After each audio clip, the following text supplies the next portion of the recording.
Zara was a young girl who lived in the city of Taiz, in the southwest of Yemen. She loved to go to school, where she learned to read and write, and to play with her friends. She also loved to draw, and she had a notebook full of colorful sketches of her family, her home, and her dreams. But Zara's life changed drastically in 2015.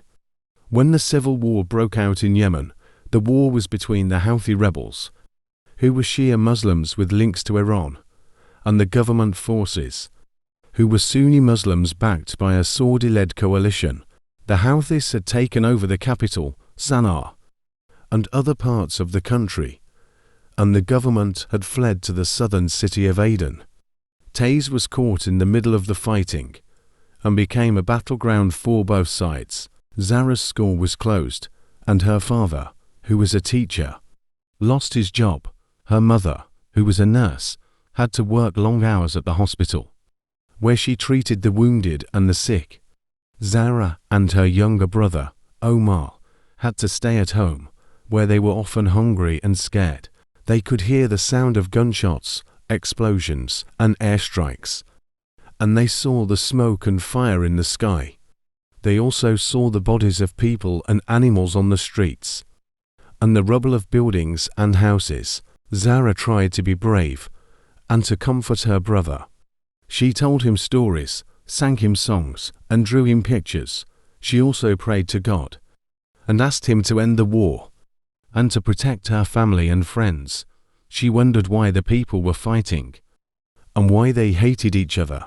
She wished they could all live in peace and harmony, like they used to. One day, Zara's mother came home with a sad and tired face. She told Zara and Omar that their father had been killed by a sniper while he was trying to buy some bread for them.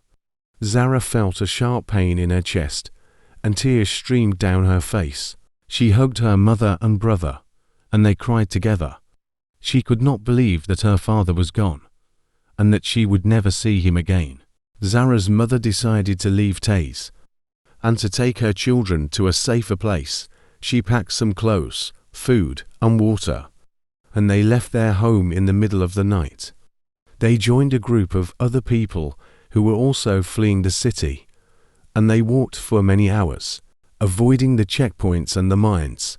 They reached a camp for displaced people, where they were given a tent and some blankets. Zara's mother hoped to find a way to reach Aden, where her sister lived, and where the government had established a temporary capital.